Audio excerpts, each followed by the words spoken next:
I'm from an architectural background, so I feel Yeah, justified in saying this. I think architects outsource sustainability. you I know, do agree. Yeah, excuse at me. some point. Yeah, yeah, I do And agree. I feel like it's an engineer's problem. It's a downstream problem. It's something that I pass on to a To another specialist. consultant or a specialist. Exactly. Yeah. And Yeah, I think this is a fundamental misconception. I believe that there is great power in the first drawing that you put on paper, assuming you still draw. you know, um, I believe that in that initial conceptualization of form, we embed a lot of potential or risk.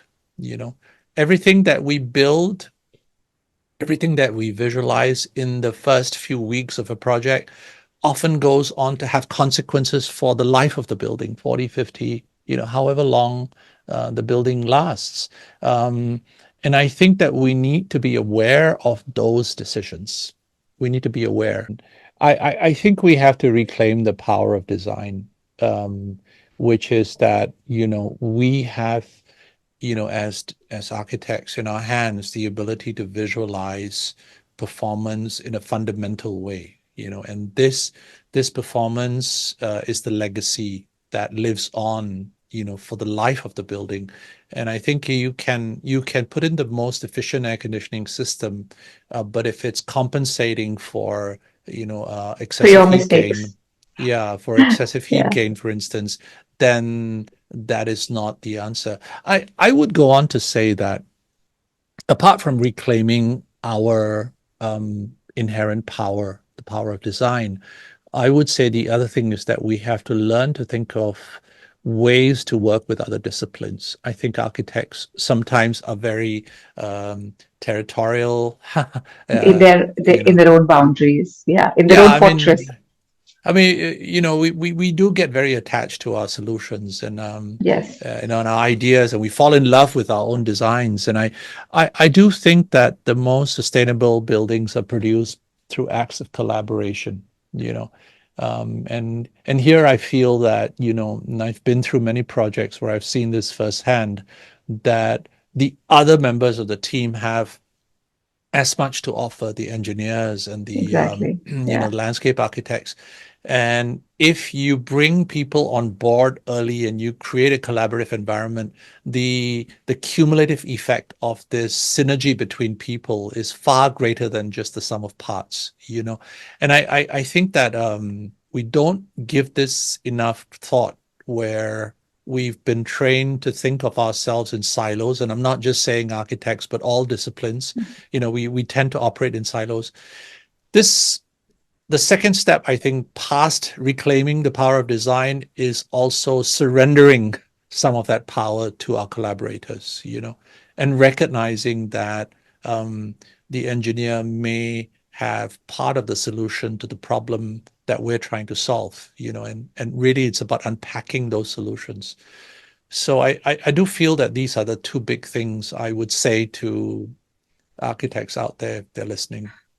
I have a lot of respect for architects and the passion that they bring to projects, and the commitment, the excitement that they feel in the creative process. I think there is a lot of merit in this. They own it, and I think it's yeah. important that you have somebody who owns it, that doesn't just Owns it. see it Yeah, as a paid assignment or a job. right. I think that's an important thing to That's important. consider. Yeah, But the of course, there's a collaboration, balance. that Yeah, that has to be learned. Yeah. yeah. I think you've answered my next question in some parts as to we were talking about these extreme conditions, heat waves, cold waves, and extreme weather events. So how can architecture evolve to better handle the effects of climate change, and how can we make our habitats and buildings more resilient? Um, excuse me. Maybe one thing that's worth saying is that the idea of sustainable architecture per se is an illusion. No building on its own can ever be sustainable. Yeah. This is another myth that we have been sold by the green building movement, that if you Yeah. just somehow fix the problem at the building scale, the city will get better. You know, not Yeah. true. Yeah. I think that we really have to think about problems at different scales and begin to understand the interconnectivity of scales.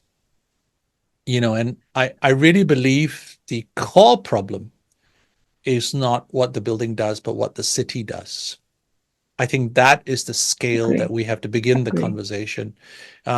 Once we understand what the city aspires to, what its potential is, then we have a trickle down implication on what the buildings must do to support that.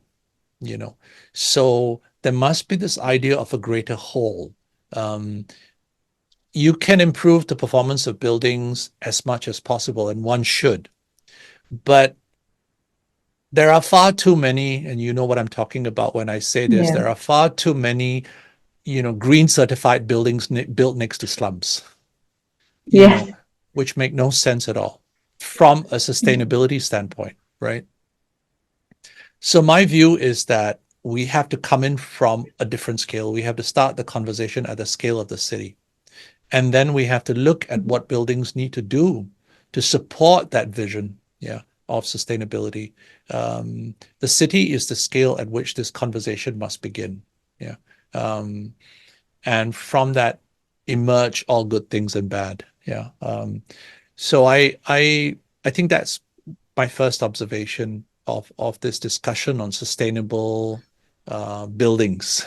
You know, but if I had to, talk about a few things that buildings are doing today that are, um, presenting a different kind of a future or presenting a different way of thinking about solutions, I would say that there are a couple of ideas that I've encountered that I'm pretty excited about.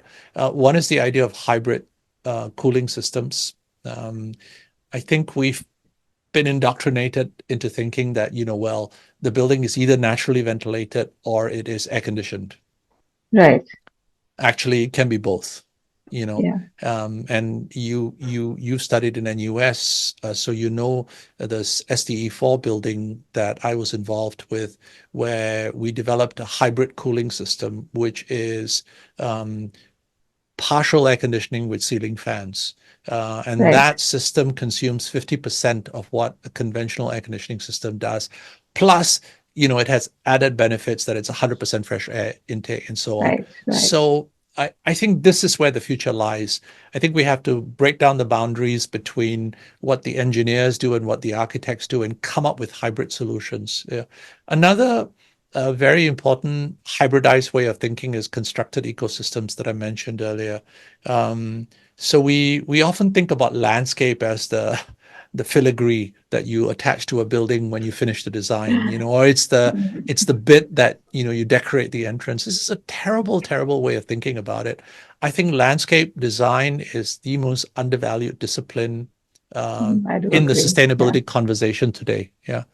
And a lot of buildings, especially, you see them in Singapore, they are trying to bring landscape and architecture into a deeper Yes, I do connection, a see a lot deeper of union. examples. Right. I think Right. that is an important way to go. I think when landscape is not just an add-on, but an integral part of the architectural thinking, yeah, um, then it has the potential to do a lot. It can cool the building, it can help recycle water, it can provide health and well-being. There is so much, this union of landscape and architecture can produce. I At the building scale, I would say these are the two things that really, when I see, I get excited. I think that we started in Singapore attaching greenery to buildings as a biophilic gesture. So, the idea was that if you integrate greenery into architecture, somehow it will help occupants feel better or it will raise the value, perceived value of that project. Yeah. Yeah. Yeah. Yeah. But I think the conversation is moving away from biophilic design to biocentric design, which is to say Biocentric that, design. Yeah. yeah, that this greenery has a purpose, a role it can clean water, it can clean the air, it can cool the envelope. It can do a lot of things apart from make people feel good. Feel It can good. even be Yeah, a habitat for other species, birds and animals of to course. to nest. So there are a few, I would say not a lot, but there are a few projects in Singapore that are doing this and demonstrating how, 1+1 is more than two, you know, that it isn't Mm. just about assembling buildings and Assembling. greenery, but it is a kind of an emergence of new systems, hybridized systems. For me, this is exciting. The idea of biocentric design is exciting. I did see that in the Kampung modality. I mean, Hmm. whatever I saw in the images done by Woha, I did really think that everything is coming together finally. It's a habitat. I mean, at least that's what I could make out from the photographs and the project brief that was published. That finally it's an ecosystem that they're trying to build for everyone, including the birds and all species. So I did see a step ahead in Mm. that building for sure. Yeah, Yeah, Kampong Admiralty is probably the best example yeah, in yeah. Singapore of this kind of what Right. we call socio-ecological systems thinking, where social and ecological systems coexist and feed off each other, Coexist. you know. Yeah. And so this Yeah. idea of socio-ecological design is another phrase that is being used a lot to describe buildings that are simultaneously for people and for uh, other species, or for natural systems, Yeah, we that tend to just they, think about ourselves all the time, but we yeah. exist in an ecosystem. Yeah. But also we tend to think of, as something being this or that, right? It's Hmm. for this or for that. And I really like what Mansam and Richard, the two founding partners of WOHA, will say, that their work is about this and that, not or that, but and that. How do we create this multiplier effect when we integrate many systems together? Right.